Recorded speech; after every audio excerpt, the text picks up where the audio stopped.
आमिर नज़ीर साहब कहिएगा, अच्छी टीम होती जी तो क्या करेंगे? बिल्कुल आमिर नज़ीर साहब कहिएगा, अब जिस तरह आपको क्या लगता है विमेन टीम में भी, विमेन के जब मैच है अगर उसमें भी इसी तरह का मुमकिन रवैया अगर एक्सपेक्ट किया जाए इंडियन टीम से, तो पाकिस्तान की स्ट्रेटजी पहले से कैसी होनी चाहिए, और इसके साथ साथ क्या हमें किस तरह से बेहतर तरीके से क्रिकेट डिप्लोमेसी पर काम करना चाहिए, या ऐसी मुहिम होनी चाहिए जिस पर हम BCCI को एक प्रॉपर तरीके से आप चैलेंज कर सकते हैं? बहुत ही मौजूदा गुजारिश है पाकिस्तान क्रिकेट बोर्ड से, अगर इंडियन क्रिकेट बोर्ड की टीम वुमेन जो है वो हाथ नहीं मिलाना चाहती तो उसको हाथ ना मिलाए। हमें इसको इस तरह बड़ा इशू नहीं बनाना चाहिए। इशू ये बनाना चाहिए कि हमारा बैट बोले, हमारा बल्ला बोले। मैं तो क्रिकेट की लैंग्वेज में बात करूंगा, जो चीज़ है वो हमने लैक की है, हमने अच्छी क्रिकेट नहीं खेली, हमने मौका इंडिया को दिया वो 3-0 करके, ठीक है। मसला ये है कि इंडिया के पास फौजी नहीं है, हवाई जहाज नहीं है, राफेल नहीं है, हमारे पास अल्हम्दुलिल्लाह जज्बा है, ईमानी है, ला इलाहा इल्लल्लाह मुहम्मद रसूलुल्लाह का कलमा है। ये हमारी सबसे बड़ी जीत है। ये जो मर्जी कर ले, जहां मर्जी हाथ मिलाए ना मिलाए, हमें कोई फर्क नहीं पड़ता, मगर हमें जो विक्ट्री 10 मई को मिलनी थी वो इनकी शर्मनाक हालत हुई है इनकी।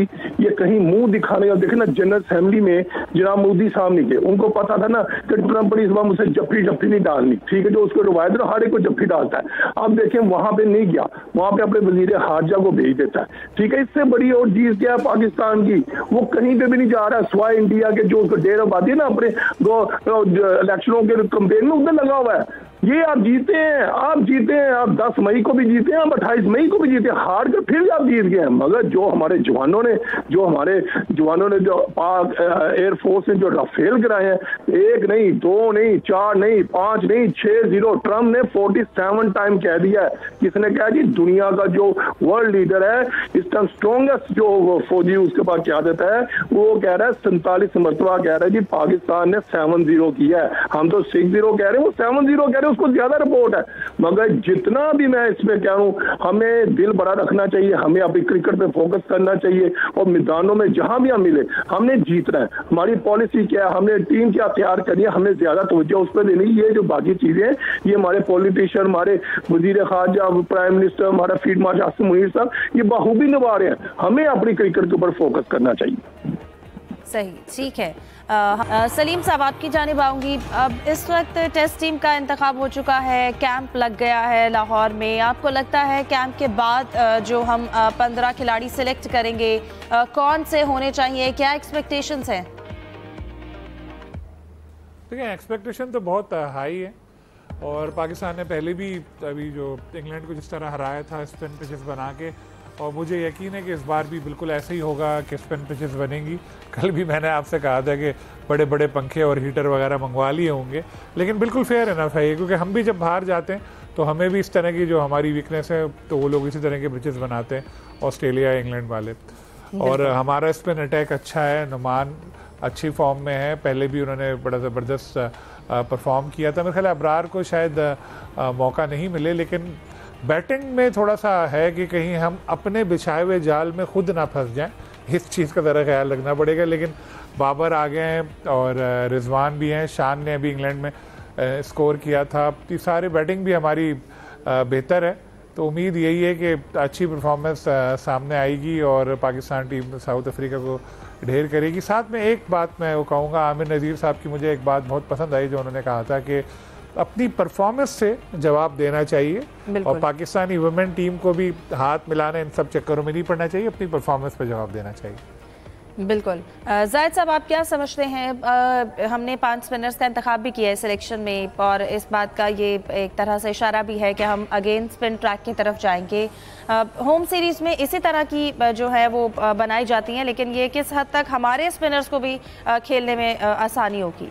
देखें, आपको याद होगा जब फर्स्ट टाइम ये एक्सपीरियंस किया गया था तो कामयाब रहे थे मुल्तान में। इसके बाद वेस्ट इंडीज़ के साथ जो 2 मैचेस हुए, एक मैच पाकिस्तान जीता, एक वो जीत गए थे और पाकिस्तान नाकाम हुआ उसमें। जहाँ तक बैटिंग का तल्लक है तो पिछले 2 वेस्ट इंडीज़ के खिलाफ दोनों मैच थे, उसमें तो बाबर आजम भी कोई बड़ा स्कोर नहीं कर पाए थे। एक इनिंग्स में उनके हाईएस्ट 31 थे, और रिजवान अच्छा खेले थे, सऊद शकील अच्छा खेले थे। तो जाहिर है पाकिस्तान की बैटिंग पे सवाल होता है। जहाँ तक नोमान और साजिद का चांस है, और मे बी इब्रार को भी साथ चांस मिल जाए, फिर आसफ अफरीदी को भी लिया उन्होंने, लेकिन लगता तो ऐसा है कि 2 या 3 स्पिनर खेलेंगे उसमें। लेकिन साइम अगर फॉर्म में होते, क्योंकि आपको याद होगा जब अनफिट हुए थे साउथ अफ्रीका में, वो टेस्ट टीम का भी हिस्सा होते थे, इस वक्त तो उनकी जो परफॉर्मेंस थी वो बिल्कुल ही अच्छी नहीं रही। लेकिन जैसा कि आप ऑफ कैमरा भी जिक्र कर रही थी कि अच्छी बात यह है कि चलें ICC की T20 की रैंकिंग आ जाइए, उसमें साइम अयूब जो है ऑलराउंडर्स में न पहली पोजीशन पे आ गए हैं, वरना इससे पहले कई हफ्तों से कहना चाहिए, बल्कि कई माह से हार्दिक पांड्या जो बॉडी इंडिया के हैं वो रैंकिंग में नंबर 1। ये तो अच्छी खबर है ऑलराउंडर के लिहाज से साइम अयूब की, लेकिन जैसे कि अब हम स्क्वाड की बात कर रहे थे, आसिफ अफरीदी की अगर बात की जाए, आपको नहीं लगता कि कई लोगों को, कई शायकीन क्रिकेट को आसिफ अफरीदी की शमूलियत पर कुछ तहफ़्फ़ुज़ात हैं? इसमें सलीम भाई ऐसा बोल सकते हैं क्योंकि उन्होंने। सलीम साहब आप क्या कहेंगे आसिफ अफरीदी की सिलेक्शन पर, उनका डेब्यू? जी, मुझे जाहिद साहब की ये चीज़ पसंद है कि ये जब भी कभी उस तरह की स्टोरी होती है मेरी, तो वो मेरी तरफ लेके आते हैं। अच्छी बात है, क्रेडिट मिलना चाहिए। देखिए, बात बिल्कुल ठीक है। ये 39 ईयर ओल्ड हो गए आसिफ, और इनके ऊपर 2 साल का बैन लगा था एंटी करप्शन कोड की खिलाफ वर्जी पे, जो बैन भी 1 साल बाद हैरानकुन तौर पर ख़त्म हो गया था। PSL में वो आए, एवरेज परफॉर्मेंस, डोमेस्टिक क्रिकेट में खेले, एवरेज परफॉर्मेंस, एकदम पता नहीं कहां से उनको लेकर आ गए, नेशनल टीम में रख दिया। हो सकता है कि वो जो 3 कम होंगे उनमें एक ये भी शामिल हो, लेकिन इनकी शमूलियत हुई कैसे, यही एक सवाल है कि भाई किस बेस पे इनको लेकर आए हो? क्या बहुत एक्स्ट्राऑर्डिनरी पास पे परफॉर्मेंस रही है या क्या की है, कुछ समझ नहीं आया। लेकिन कुछ लोग ये कह रहे हैं कि सेलेक्टर्स ने शायद इसलिए किया कि पर जो हम लोग बातें कर रहे थे ना कि जी 3 मैच इंडिया से हार गई है, वो सब भूल के इसको ही डिस्कस कर रहे होंगे, और अगर ऐसा है तो किसी हद तक वो कामयाब है। ठीक है, लेट्स सी कि अब हम जब साउथ अफ्रीका के साथ एक भरपूर सीरीज़ खेलेंगे और जो हमारा स्क्वाड सिलेक्ट किया गया है, जो तहफ़्फ़ुज़ात हैं इस पर, शायद हमारे खिलाड़ी जो हैं वो इन तहफ़्फ़ुज़ात को दूर कर सके। प्रोग्राम का वक्त ख़त्म हो जाता है। आमिर नज़ीर साहब हमारे साथ मौजूद थे, सलीम खालिक साहब, जाहिद मकसूद साहब, आप तीनों का शुक्रिया।